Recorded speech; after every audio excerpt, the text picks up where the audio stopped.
Jesus disse-lhes: a minha comida é fazer a vontade daquele que me enviou e realizar a sua obra. Até aí, toma assento, queridos. Glória a Jesus.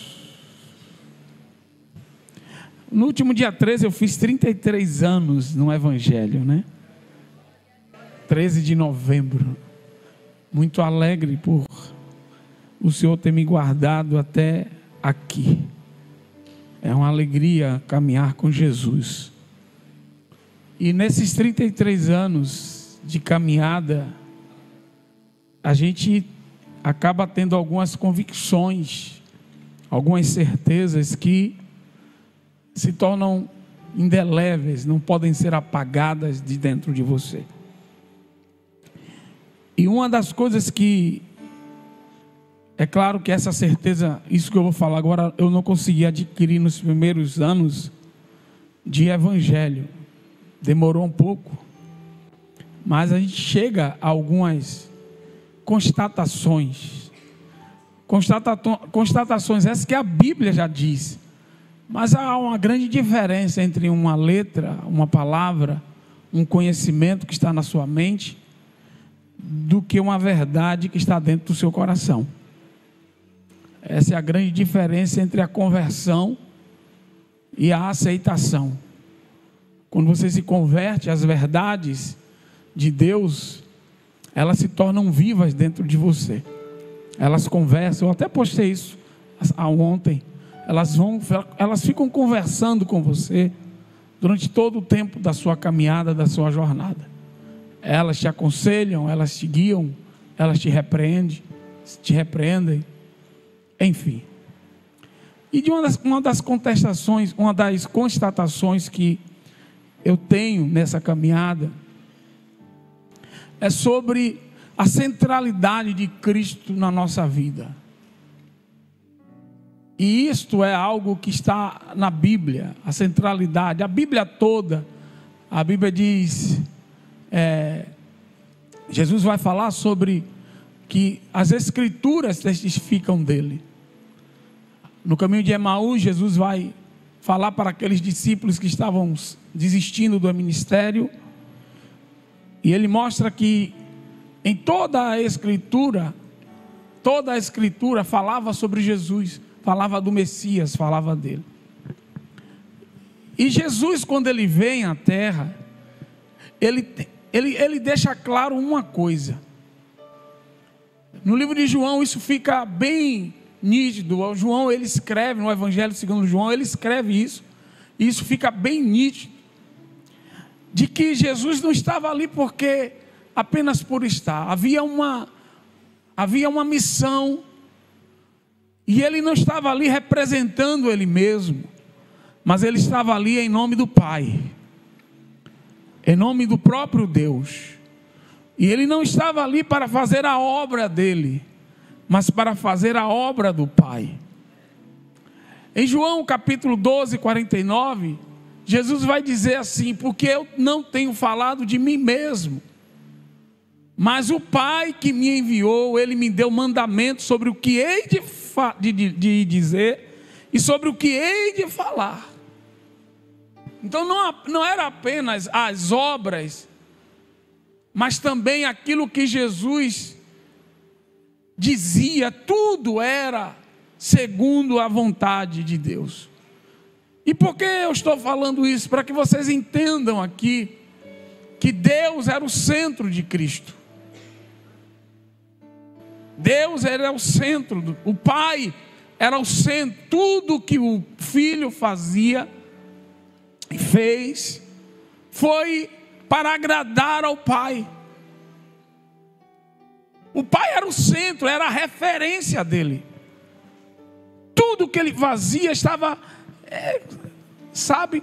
tudo estava em volta daquilo que o Pai queria, daquilo que iria agradar ao Pai. E nós precisamos entender isso. E por isso Jesus ele foi bem sucedido. Ele cumpriu a missão, ele conseguiu cumprir a missão. E depois que ele cumpriu a missão, a Bíblia diz que Deus deu a ele um nome que é sobre todo nome. E que é o nome dele, que todo joelho irá se dobrar e toda língua confessará que ele é o Senhor. Mas como ele conquistou isso? Através da sua obediência ao Pai. No deserto, na tentação do deserto, ele poderia transformar as pedras em pães. E por que ele não fez? Porque não era a vontade do Pai. Ele tinha o poder de fazer. E o diabo sabia disso. O diabo sabia que ele tinha o poder de fazer, de transformar as pedras em pães. Então, agradar ao coração de Deus é justamente, eu creio que a expressão máxima de alguém que adora é essa questão do poder. Você tem o poder de fazer algo, mas você não faz, porque Deus não quer. É tremendo isso. Aí a Bíblia vai dizer que Jesus aparece para João, esse mesmo João que escreveu o Evangelho. Ele aparece para João na ilha de Patmos, em uma visão. Apocalipse capítulo 1, versículos 12 e 13. João descrevendo a visão, ele diz assim: e virei-me para ver quem falava comigo. E virando-me vi, diga comigo, 7 castiçais de ouro. 7 castiçais de ouro. E no meio dos 7 castiçais, um semelhante ao Filho do Homem, vestido até os pés de uma roupa comprida, e cingido pelos peitos com um cinto de ouro. Diga comigo, Jesus estava no meio, no centro dos 7 castiçais. E o que eram os 7 castiçais? Eram as 7 igrejas da Ásia.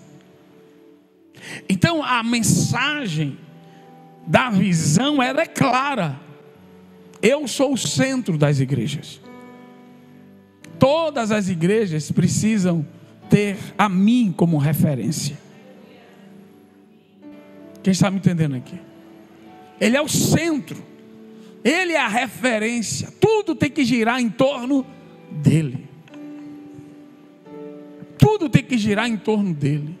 Eu acho que o que eu vou falar agora eu acho que é o centro da conversão de uma pessoa. Quando você entende isso, que quando você se converte, não é que Deus vai abençoar a sua vida. A conversão não é Deus abençoando a sua vida, não é Deus abençoando os seus projetos. A conversão é você perdendo a sua vida e ganhando a nova vida em Deus, com os projetos já colocados por Deus, e você vai viver isso. Mas muitos, a maioria de nós não entende isso. E a gente chega diante de Deus cheio de planos, cheio de projetos, cheio de coisas. A gente não entende isso. E foi essa constatação que chegou a mim depois de um tempo. É que você, na verdade, você começa a perceber que tudo aquilo que, na maioria das vezes, aquilo que você pensava não é o que Deus tinha para você. Não é o que Deus tem para você. Que Deus já tinha uma vida paralela, um plano totalmente diferente. E que se converter é abraçar esse projeto. Só que muitos de nós passa a vida toda, mesmo salvo em Cristo, mas passa a vida toda brigando contra isso. E aí vem os perrengues, aí vem os problemas, aí vem as situações, e a vida se resume a isso. Estou falando aqui de um homem com 33 anos de evangelho. A vida se resume. Você vai ver a vida de algumas pessoas, elas vão se resumir a 2 coisas: aqueles que abraçaram o projeto e aqueles que não abraçaram. Aqueles que abraçaram o projeto cedo, aqueles que abraçaram o projeto tardiamente. Você vê isso. E aqueles que ainda estão brigando com Deus. Então entenda aqui. Mateus capítulo 10, 37, Jesus resume isso. Ele vai resumindo isso em algumas verdades aqui. Eu vou ler Mateus primeiro. Porque muitas pessoas, irmãos, falando de centro, às vezes a pessoa se converte, mas a mãe continua sendo o centro da vida dele. Se converte, mas o pai continua sendo o centro da vida dele. Se converte, mas o filho continua sendo o centro da vida dele.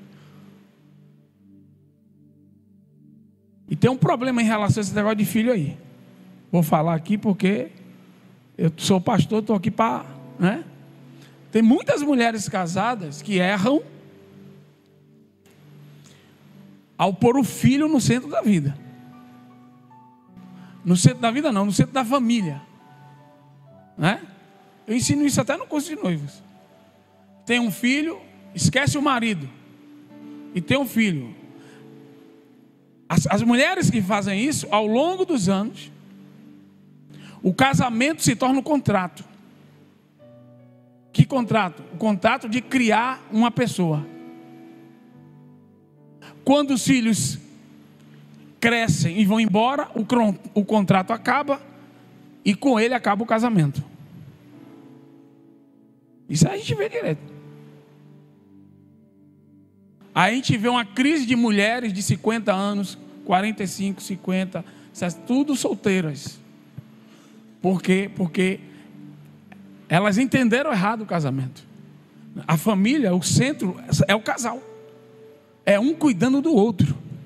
Quem está me entendendo aqui?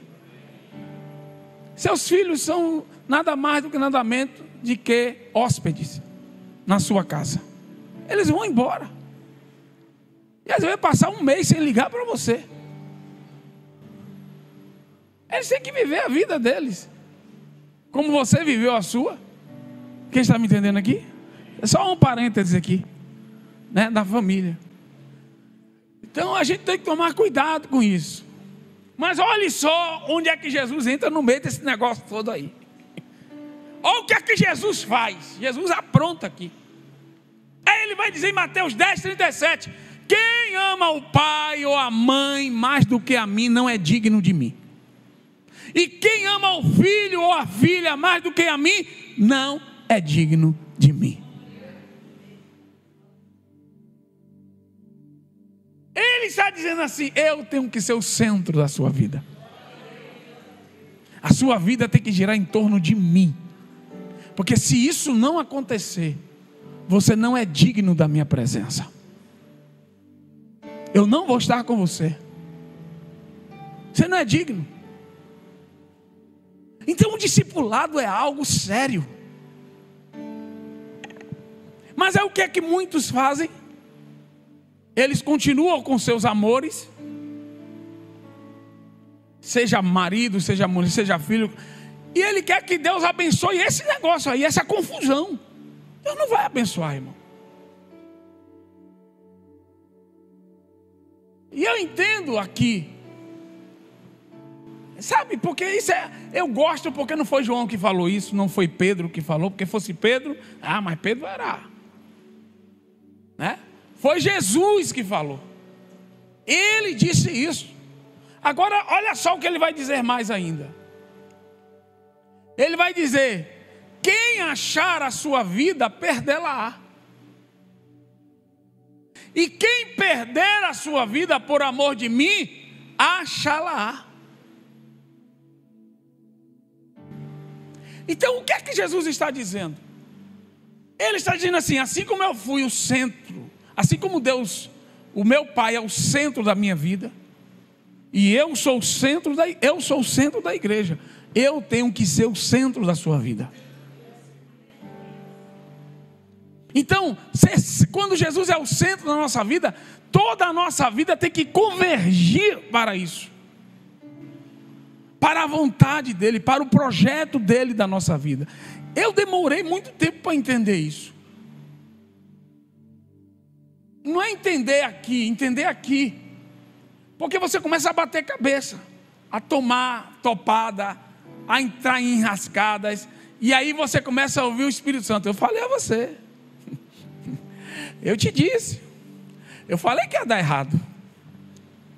Só que chega uma hora que você ouve tanto que você diz assim, basta. E aí você faz o quê? Você se rende. Você fica disposto a renunciar. Vocês estão aí? Então observe bem. Aí Jesus vai dizer que aquele que quiser vir após mim, é o quê? Negue-se a si mesmo. O que é o negar a si mesmo?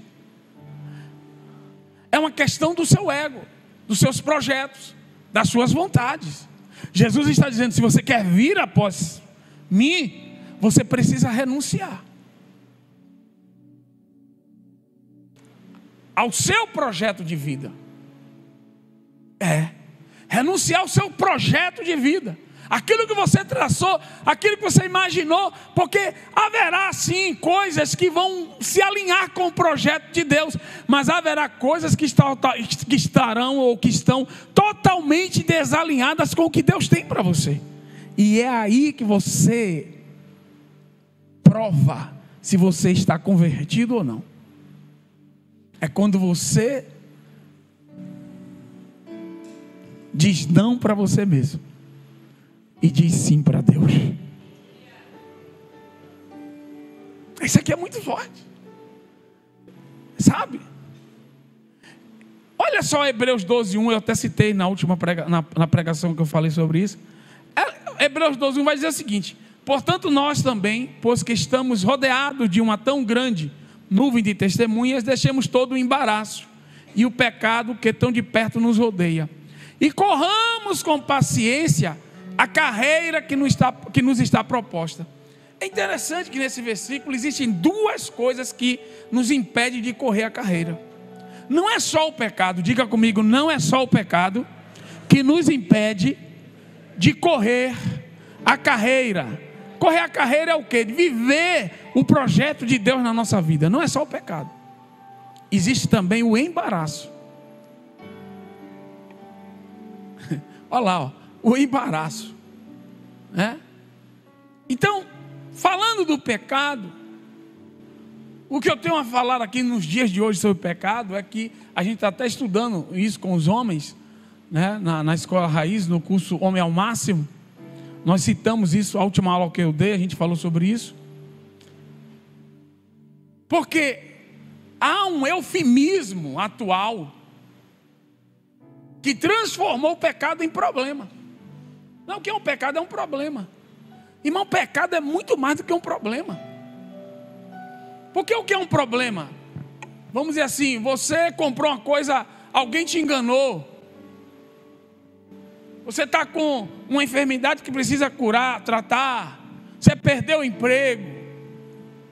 Você está com uma dívida alta. Isso é um problema. Pecado é muito mais do que um problema. Porque o pecado, ele tem consequências espirituais. Então muitos de nós abraçamos esse conceito de que pecado é um problema. Não, eu estou com um problema aqui. Ou o irmão está com um problema. Não, meu irmão, você pecou. E quais são as consequências do pecado para a nossa vida nos dias de hoje? Eu vejo no mínimo duas. A primeira é o afastamento em relação a Deus. Porque quando não há um arrependimento, é isso que vai acontecer. A segunda coisa que o pecado provoca em nós é a redução da herança.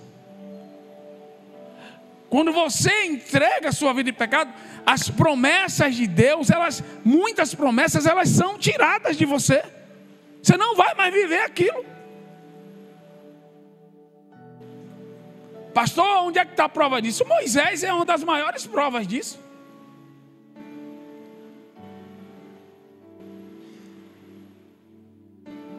Para que prova maior do que Moisés? Que errou. Para que prova maior do que o próprio povo que fez Moisés errar, que não entrou, ninguém deles entrou na terra prometida, só a geração seguinte. Então a gente fica brincando com esse negócio de pecado. Não, porque é um erro, é um errinho aqui, um errinho. Não é, gente. Diga comigo assim, não é um errinho. Porque o pecado possui consequências espirituais.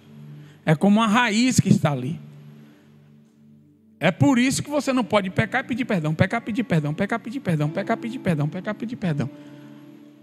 Aí Deus, já sabendo disso, escreve lá no Antigo Testamento: aquele que confessa e deixa, alcançará misericórdia. Então, enquanto você não confessar e não deixar, a misericórdia não é derramada.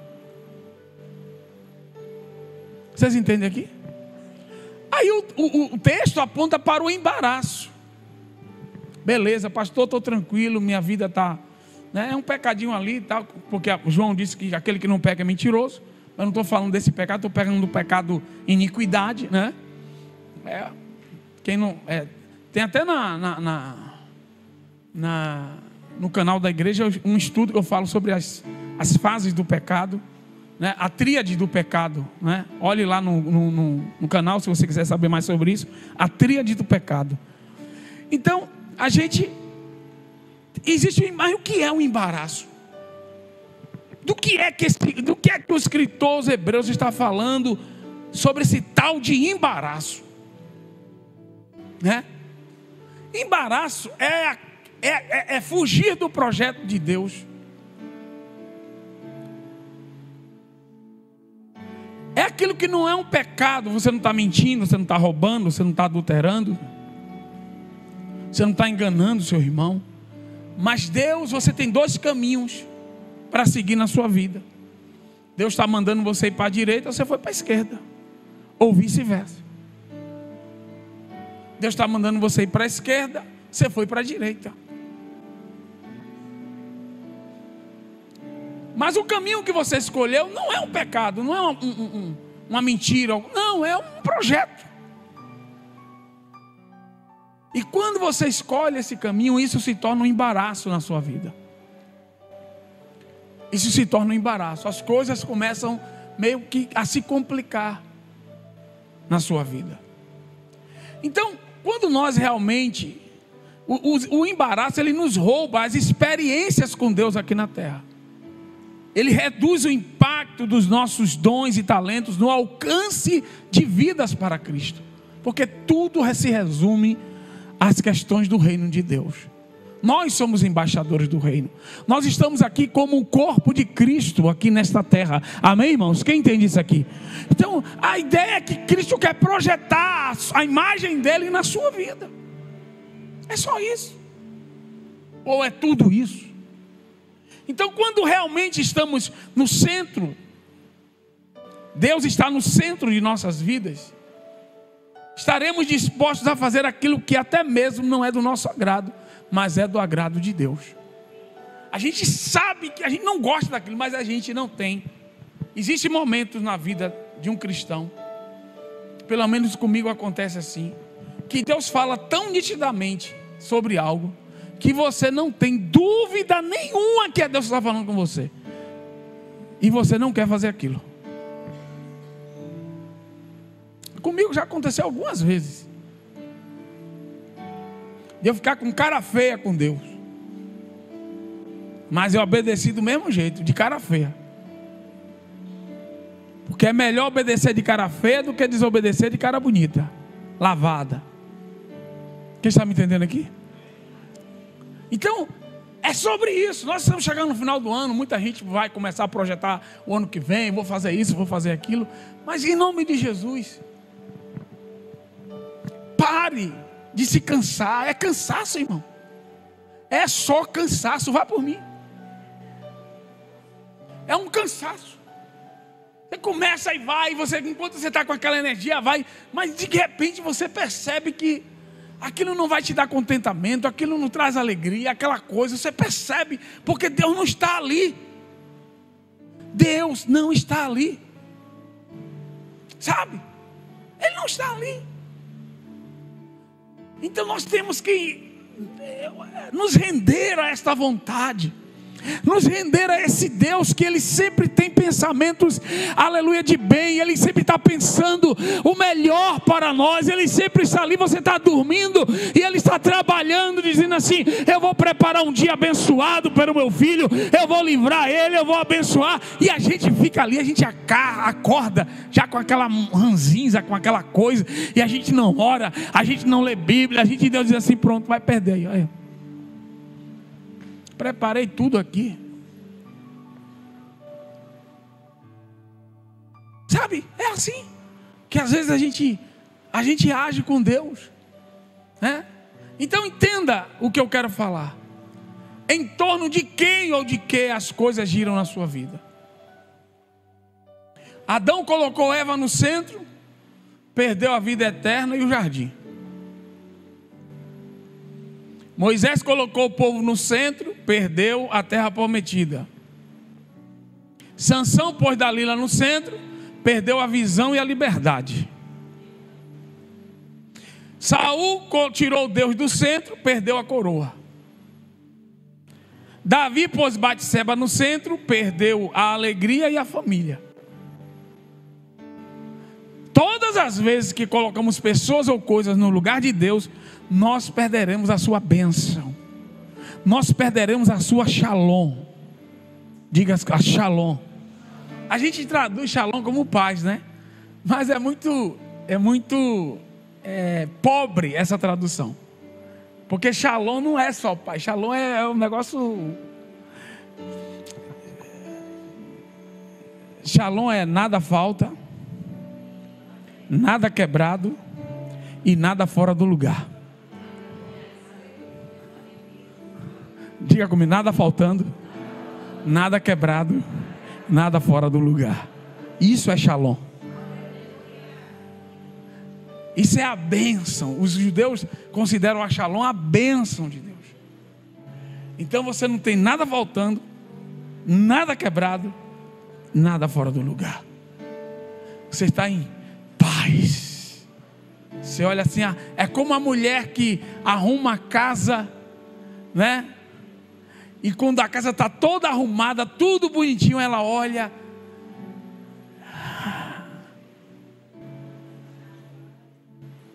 O sofá está bonitinho, não tem nada quebrado na sala, não tem nada faltando, a TV, a coisa, aquela sensação. Aí chega o marido já bagunçando, tirando sapato, né? Mas isso é um conceito de shalom, de paz. E Deus quer nos dar isso aqui na terra.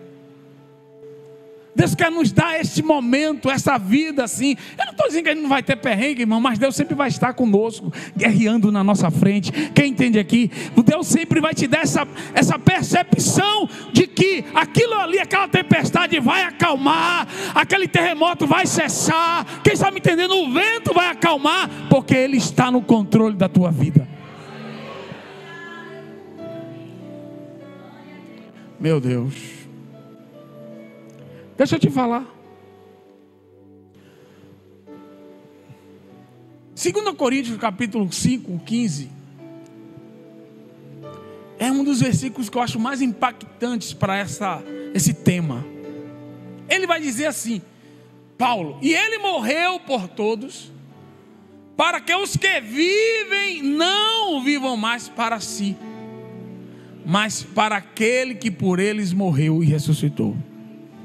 Deixa eu lhe falar, irmão, essa eleição dos Estados Unidos aí me deixou impressionado.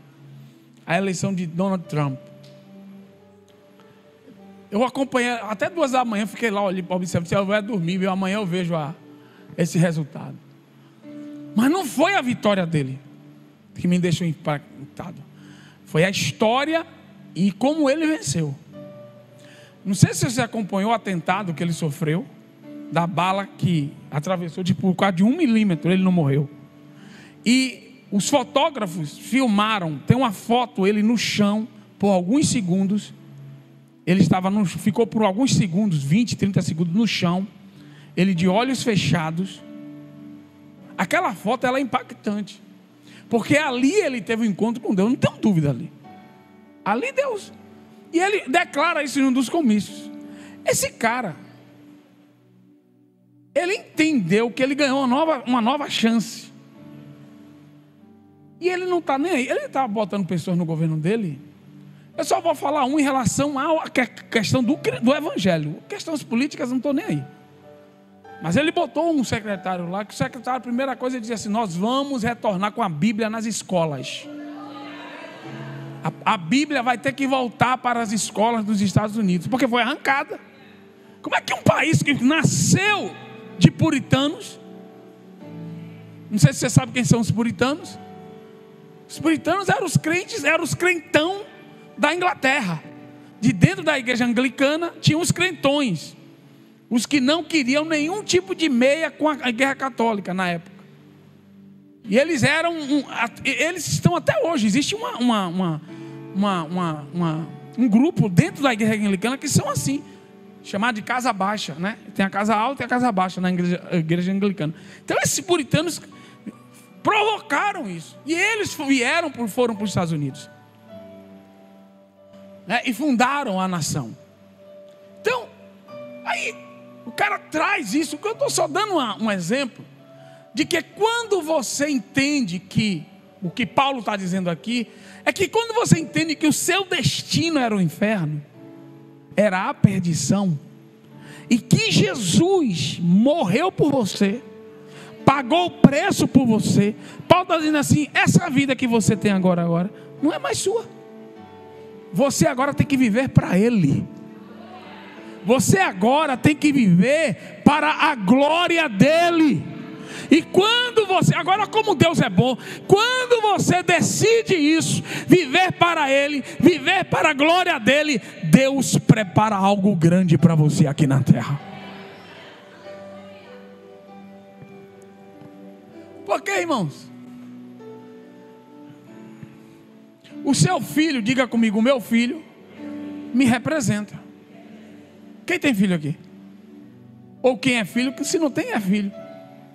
Então observe bem, você tem que entender que o filho representa o pai. Se alguém chega e faz alguma coisa boa para o seu filho,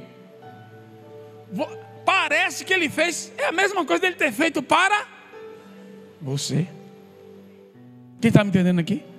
Existem coisas que você não vai viver, mas só em o seu filho estar vivendo, é como se você estivesse vivendo. Deus não cumpriu em você, mas cumpriu no...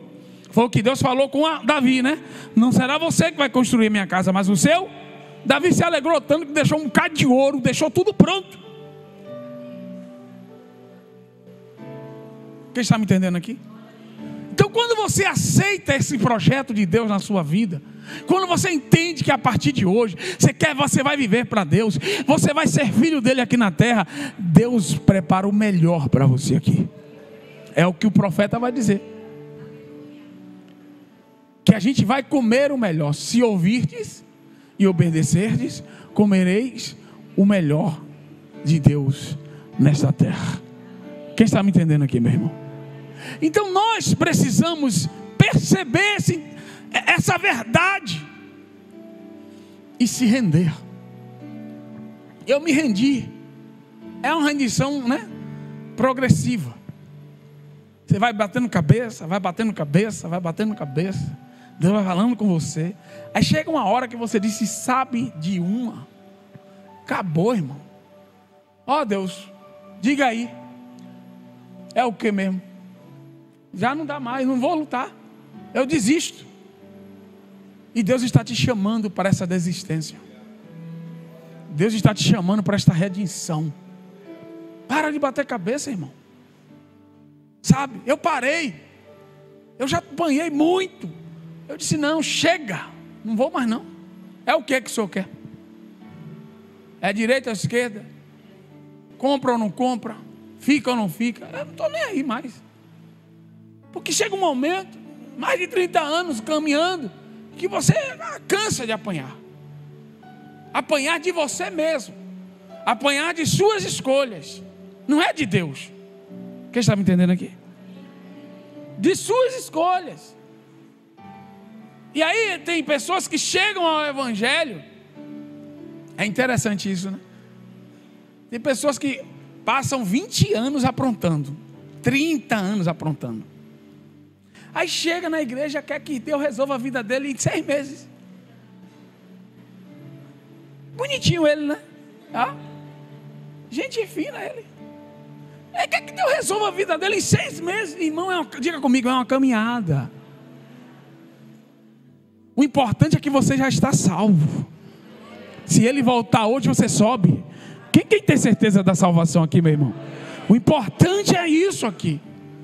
Mas eu estou falando a vocês aqui sobre essa questão de Deus estar no centro.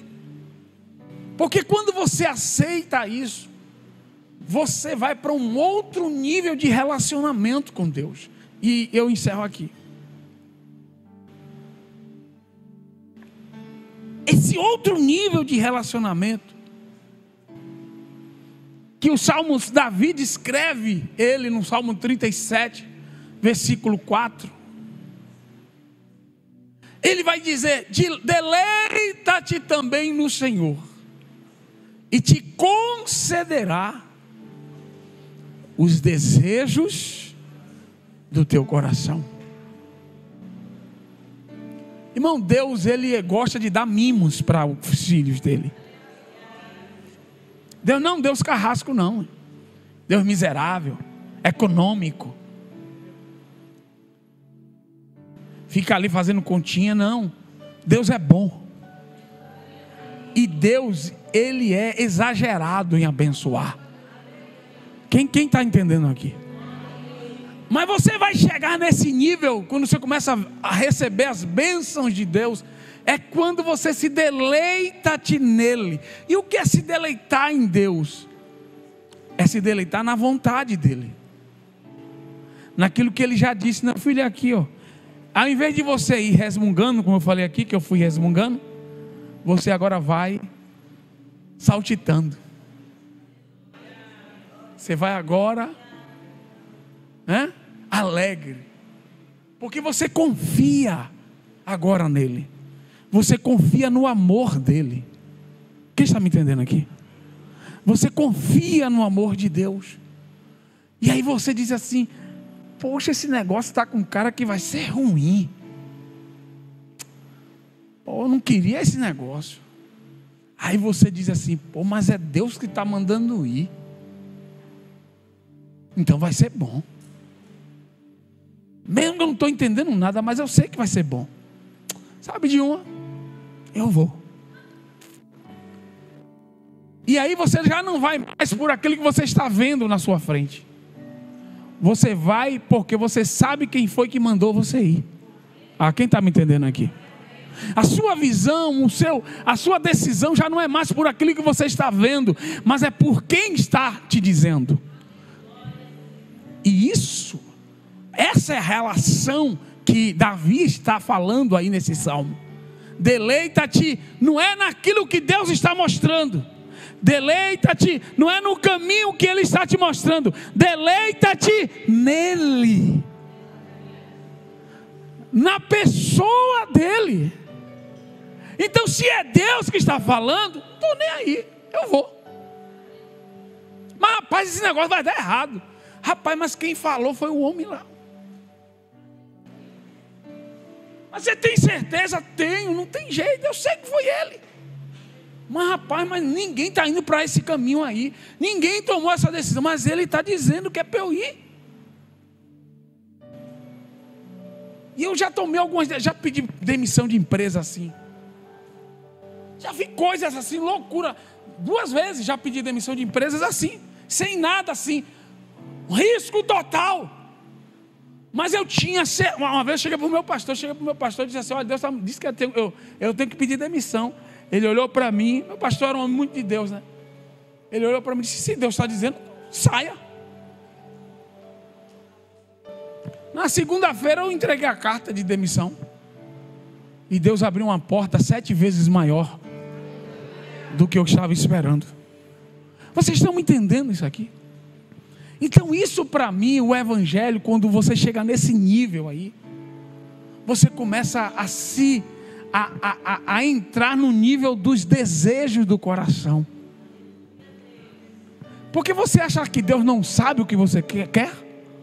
Você acha que Deus não sabe o que é que agrada ao teu coração? Olha que poder, olha que revelação profunda tem esse versículo. Pastor, qual? A primeira eu já falei, vou falar a segunda. Diga comigo: concederá os desejos do teu. Então significa que Deus está contemplando, está olhando para aquilo que o seu coração está desejando. Isso quer dizer que Deus sonda o seu coração e, em especial, Ele observa os seus desejos. Não é forte? Aí Ele está observando. Aí Deus, chega uma hora que quando Ele pode dar, quando Ele sabe que você está maduro o suficiente, você está pronto, irmãos, a bênção vai derramar. Ela será derramada sobre você. E você vai ficar surpreso. Você vai ficar dizendo assim: Deus, eu não estava nem esperando. É um desejo que eu... mas Deus, assim, você é meu filho e eu vou te dar, e ninguém poderá tomar das tuas mãos.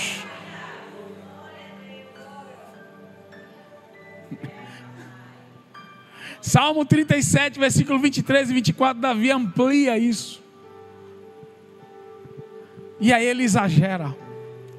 Porque aqui ele diz assim, no mesmo salmo, ele vai dizer assim: confirmados pelo Senhor são os passos do homem. Foi aí, irmãos? 37, 23 e 24. Confirmados pelo Senhor são os passos do homem, cujo caminho Ele se deleita. Olha como mudou. Agora é Deus se deleitando do seu caminho. Deus alegre com as suas decisões. O que é que Deus está dizendo aqui? Que Deus vai confirmar. Ainda que caia, não ficará prostrado, pois o Senhor lhe segura a mão.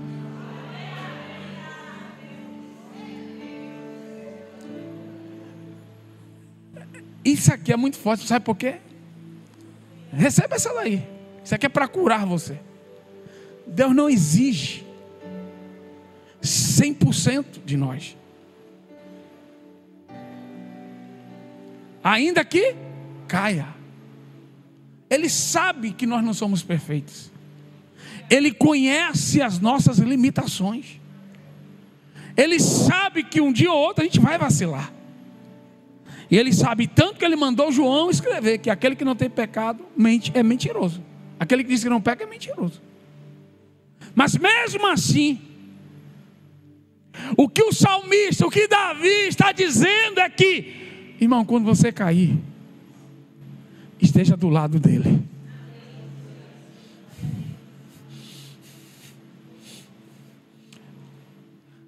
Não caia longe, não. Caia perto. Porque se você estiver perto, Ele vai pegar na sua mão. Quem está me entendendo aqui? Ele vai te levantar. Ele vai te sustentar. E aí que o inimigo quer entrar. Quando a gente erra, quando a gente falha uma vez, aí o inimigo pega aquilo ali e diz: pronto, acabou, Deus te abandonou, Deus não quer mais saber de você. Mas o salmista está dizendo assim: ainda que você caia, é o que João vai dizer lá na frente: confessava os nossos pecados. Filhinho, não pequei, mas se pecardes. Está vendo o paralelo no Novo Testamento? Aqui Davi está dizendo assim: ainda que você caia. João está dizendo assim: mas se pecardes, você tem um advogado. E o sangue de Jesus nos purificará de todos os nossos pecados. Você sabe qual é a definição de um vencedor? O vencedor é aquele que ele se levanta. Ele não vai ficar prostrado. Ele sempre vai se levantar. Ele errou aqui, ele vai para o altar, ele se levanta. Isso é um vencedor. Por isso que Davi é homem segundo o coração de Deus. Caiu, pecou, errou, mas ele se levantou. Ele não ficou como Saul lá prostrado, mas ele se levantou diante de Deus, porque ele sabia que Deus estava perto dele. Ele sabia que Deus estava perto e que a mão dele estava estendida para poder salvar. Amém, irmãos? Então, quando nós decidimos viver o projeto de Deus para nós, conquistamos a confiança do agir de Deus em qualquer situação. Sabe? É porque você está dizendo assim: não, eu estou aqui porque Ele me mandou. Eu estou vivendo isso aqui porque eu sei que essa é a vida que Ele tem para mim. E você tem certeza de que aquilo ali vai passar.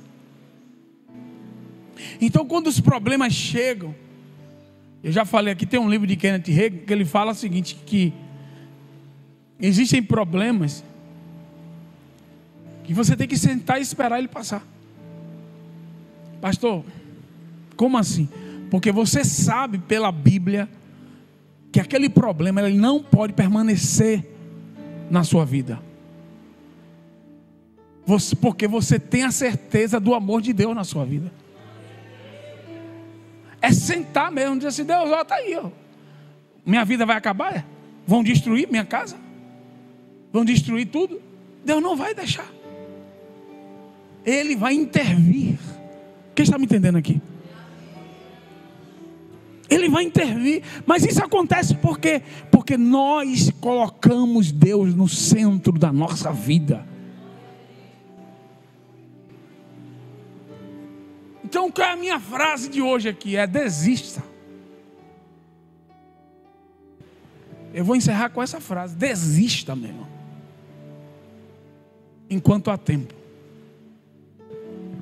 Desista dessa vida aí que você planejou para você. Desista. Desista enquanto há tempo. Desista, se renda, reconheça seu erro. Pega o rascunho aí, essa coisa, pega, joga, embola e joga na lata do lixo. Diga a Deus: pega uma folha nova. Pega o lápis. O lápis não, pega a caneta, porque Deus vai ser, é definitivo. Pega a caneta. Pega o teu lápis, quebre. Pegue a caneta e entregue na mão de Deus. E Ele vai fazer algo grande na sua vida. Não, Ele vai fazer algo para a glória dEle. Ele vai fazer algo que as pessoas vão se admirar pela obra que Ele, porque Ele é arquiteto, aleluia.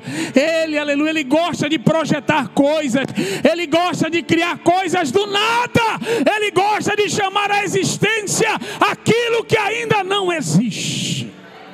Ele gosta do vazio, do vácuo, da desordem. Ele gosta do vácuo, do vazio, porque ali Ele preenche.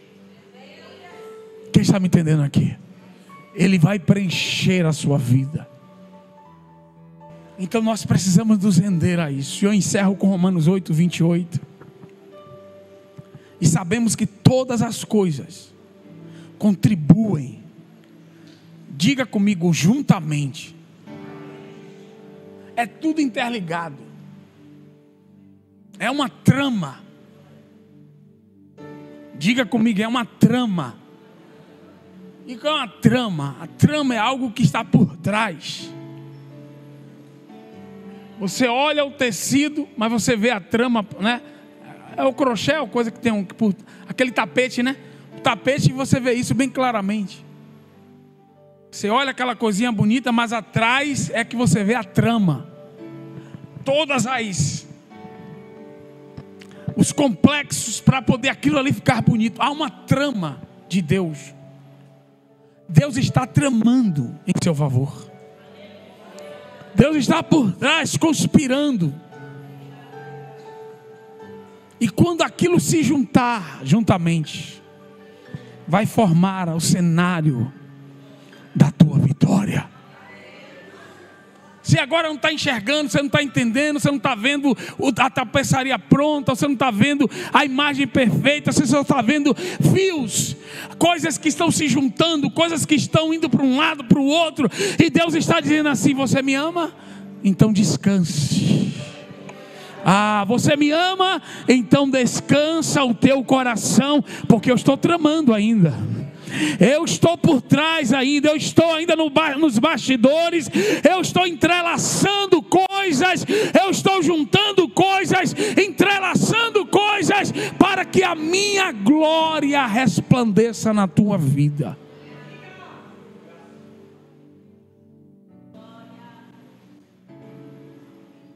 Todas as coisas contribuem juntamente para quê? Para o bem. Não é para o mal, não é para o seu sofrimento, não é para a sua vergonha, não é para o seu fracasso, não é para a sua queda, não é para a sua exposição, não é para a sua vergonha, é para o bem daqueles que amam a Deus, daqueles que colocaram Deus no centro de suas vidas, naqueles que Cristo é o referencial, daqueles que são chamados segundo o seu propósito, daqueles que abraçaram isso. Então, chegou um dia na minha caminhada, que eu levantei a minha mão para desistir. Eu me lembro desse dia. Eu estava em casa, me ajoelhei e disse assim: eu desisto. Para mim aqui acabou. Não vou fazer mais nada sem que o Senhor fale comigo. Eu vou colocar agora, é assim que o Senhor quer. E eu falei isso chateado, chorando e chateado. Mas não é assim que o Senhor quer, então eu estou desistindo. Joguei a toalha, desisti. E a partir dali, eu comecei a viver um outro nível de vida e de relacionamento com Deus. Porque Deus entendeu que Ele poderia agora falar comigo, que Ele poderia, que Ele teria liberdade, se é que eu posso falar assim. Mas Deus, Ele tem, esse que estou à porta e bato, né? Ele teria liberdade para falar, para me mostrar um caminho ainda mais excelente. E Deus está te chamando para este nível de vida. Desista, irmão. Joga a toalha. Não vai dar, a gente perde. No final, nesse caminho, a gente sempre vai. É só aflição de espírito e cansaço. 33 anos de evangelho, o que eu tenho visto de crente cansado. E você olha para a vida dele, e aí você olha e você diz assim: não vai dar em nada ali. Está salvo. Não estou falando de salvação não, mas eu estou falando da vida aqui. Porque ele decidiu viver para a glória dele e não para a glória de Deus. Ele decidiu viver aquilo que ele entendeu que era o melhor para ele, não aquilo que Deus quis para ele. Eu encontro essas pessoas de vez em quando, não é toda hora não. Pessoas que a gente teve aí nessa caminhada, a gente se bate, aquele cansaço, e eu tomo susto, irmão. Eu olho assim, porque Deus fala comigo, né? Tipo assim, tá vendo aí? Entendeu onde é que você ia parar? Então eu encerro aqui. Uma vez eu estava indo no meu carro, trabalhando, no carro da empresa, voltando para casa, e eu cheguei para Deus e disse: Deus, eu vou fazer uma coisa relacionada à minha vida. Tinha tomado uma decisão e disse: Deus, é o seguinte, vou fazer isso, isso e isso. Eu conversando com Deus no carro. Olha só que coisa, que arte. Eu conversando com Deus, sozinho, vindo do trabalho no carro da empresa. Deus, vou fazer isso. Meu irmão, na hora, o Espírito Santo chegou para mim e disse assim: se você fizer isso, eu não tenho mais nada com você.